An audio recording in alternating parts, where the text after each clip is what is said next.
സംസ്ഥാനത്ത് വീണ്ടും ഉയർന്നു വരുന്ന ബാർക്കോഴ വിവാദം ആയുധമാക്കാൻ ഒരുങ്ങുകയാണ് പ്രതിപക്ഷം. മദ്യനയത്തിലെ ഇളവിന് പകരമായി പണപ്പിരിവ് നിർദ്ദേശിക്കുന്ന ബാർ ഉടമ സംഘടന ഭാരവാഹിയുടെ വാട്സ്ആപ്പ് സന്ദേശം കഴിഞ്ഞ ദിവസം പുറത്തു വന്നിരുന്നു. എന്നാൽ ബാർക്കോഴ ആരോപണം CPM പൂർണ്ണമായും തള്ളി രംഗത്തെത്തി. കഴിഞ്ഞ ദിവസം MV ഗോവിന്ദൻ അടക്കം ഇതുമായി ബന്ധപ്പെട്ട പ്രതികരണങ്ങൾ നമ്മൾ കണ്ടതാണ്. കൂടുതൽ വിവരങ്ങൾ അരവിന്ദ് വിജയകുമാർ നൽകും. Aravind, good morning.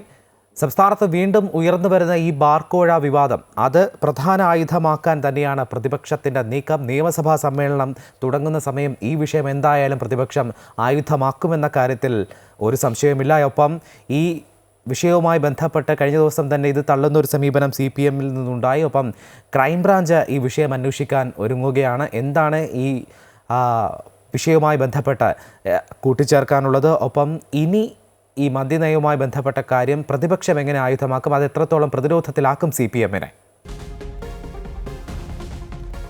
നന്ദു, തടിയൂരാൻ ഇടതുമുന്നണി ശ്രമിക്കുമ്പോൾ പിടിമുറുക്കാൻ ശ്രമിക്കുകയാണ് പ്രതിപക്ഷം. നമുക്കറിയാം, ഉമ്മൻചാണ്ടി സാറിൻ്റെ സർക്കാരിൻ്റെ കാലത്ത് തന്നെ ഇത്തരത്തിലുള്ളൊരു ബാർക്കോഴ വലിയ രീതിയിൽ പൊട്ടിപ്പുറപ്പെട്ടൊരു സംഭവമായിരുന്നു. അന്ന് ഇതേ ഇടതുമുന്നണി തന്നെയാണ് പ്രതിഷേധവുമായി രംഗത്തെത്തിയത്. എന്നാൽ ഇപ്പോൾ അതിന് നേരെ തിരിച്ചടി എന്ന പോലെയാണ് ഇടതുമുന്നണി സർക്കാരിന് നേരെ ഇപ്പോൾ ബാർക്കോഴ ആരോപണം പുറത്തു വരുന്നത്. നമുക്കറിയാം, ഈയിടയ്ക്കായിരുന്നു ഡ്രൈ ഡേ ഇളവ് നൽകണം അല്ലെങ്കിൽ ഡ്രൈ ഡേ പിൻവലിക്കണം എന്ന തരത്തിലുള്ള കാര്യങ്ങൾ ആലോചനയിൽ എന്നുള്ള വാർത്തകൾ പുറത്തു വന്നത്. അതിന് തൊട്ടു പിന്നാലെ വന്ന ഇത്തരത്തിലൊരു ശബ്ദ സന്ദേശം കഴിഞ്ഞ ദിവസം വന്നൊരു ശബ്ദ സന്ദേശമായിരുന്നു. ബാർ ഉടമകളുടെ സംഘടനയുടെ ഒരു ഭാരവാഹി ഒരു വാട്സപ്പിൽ നൽകിയൊരു ശബ്ദ സന്ദേശം ഇതായിരുന്നു. അതായത് ഡ്രൈ ഡേ പിൻവലിക്കുന്നതിനും ബാറുകളുടെ പ്രവർത്തന സമയം നീട്ടുന്നതിനും ഓരോ ബാർ ഉടമകളും 2.5 ലക്ഷം രൂപ വീതം നൽകണം എന്ന തരത്തിലായിരുന്നു ശബ്ദ സന്ദേശം നൽകിയിരുന്നത്. എന്നാൽ പിന്നീട് ആ ബാർ ഉടമ അത്തരത്തിലുള്ളൊരു സന്ദേശം പിന്തള്ളുകയും അത് കെട്ടിട നിർമ്മാണത്തിന് വേണ്ടിയിട്ടുള്ള സംഭാവനയുടെ കാര്യമാണ് സംസാരിച്ചത് എന്ന തരത്തിലാണ് അതിനെ വ്യാഖ്യാനിച്ചത്. ഇക്കാര്യത്തിൽ പ്രതിപക്ഷം വലിയ രീതിയിൽ തന്നെയാണ് പ്രതിഷേധവുമായി രംഗത്തുള്ളത്. എക്സൈസ് മന്ത്രിയുടെ രാജിയടക്കം പ്രതിപക്ഷം ആവശ്യപ്പെടുന്നുണ്ട്. ഈ സാഹചര്യത്തിൽ UDF ഇന്ന് യോഗം ചേരും. ഈ സംഭവം കൂടുതൽ പ്രതിഷേധം ശക്തമാക്കാൻ തന്നെയാണ് പ്രതിപക്ഷത്തിൻ്റെ തീരുമാനം. അതേസമയം BJPയും ഇക്കാര്യത്തിൽ പ്രതികരിച്ചിരിക്കുകയാണ്. ഈ കേരളത്തിൽ ഇപ്പോൾ പൊട്ടിപ്പുറപ്പെട്ട ഈ ബാർക്കോഴ ആരോപണം ഡൽഹി മോഡൽ ബാർക്കോഴ ആരോപണമെന്നാണ് BJPയുടെ വാദം.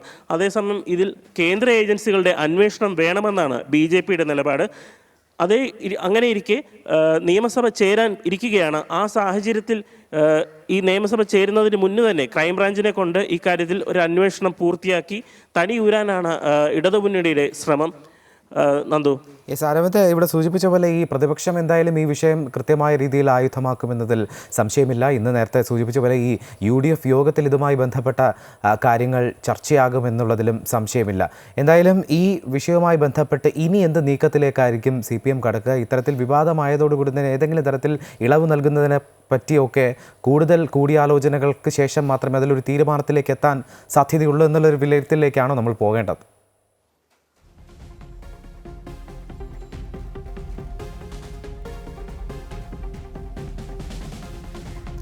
നന്ദു, നമുക്കറിയാം, അടുത്തിടെയായിരുന്നു ഡ്രൈ ഡേ പിൻവലിക്കുന്നത് ആലോചനയിൽ എന്ന തരത്തിലുള്ള വാർത്തകൾ പുറത്തേക്ക് വന്നത്. ഇനിയൊരു സാഹചര്യത്തിൽ ഡ്രൈ ഡേ പിൻവലിച്ചാൽ ഈ ആരോപണം ശരിവയ്ക്കും എന്നുള്ള തരത്തിലേക്കാകും കാര്യങ്ങൾ മുന്നോട്ട് പോകുക. ഈ സാഹചര്യം വളരെ നിർണായകമായൊരു തീരുമാനമായിരിക്കും ഇടതുമുന്നണിക്ക് എടുക്കേണ്ടി വരിക. ഇക്കാര്യത്തിൽ ഇടതുമുന്നണി ഇതുവരെ ചർച്ചയൊന്നും ചെയ്തിട്ടില്ല എന്നാണ് കഴിഞ്ഞ ദിവസം MV ഗോവിന്ദൻ ഉൾപ്പെടെയുള്ള CPM നേതാക്കൾ പറഞ്ഞത്. ഇക്കാര്യത്തിൽ ഒരു തരത്തിലുള്ള ചർച്ചയും പാർട്ടിയുടെ ഭാഗത്തു നിന്നും ഉണ്ടായിട്ടില്ല എന്ന് തന്നെയായിരുന്നു കഴിഞ്ഞ ദിവസം MV ഗോവിന്ദൻ പറഞ്ഞത്. ഈ സാഹചര്യത്തിൽ ഇടതുമുന്നണിയുടെ ഭാഗത്തു നിന്നും തുടർ ചർച്ചകൾ ഉണ്ടാകുമെന്നാണ് പ്രതീക്ഷിക്കുന്നത്. നന്ദു, ശരി. അരവിന്ദ് വിജയകുമാറാണ് വിശദാംശങ്ങൾ നൽകിയത്.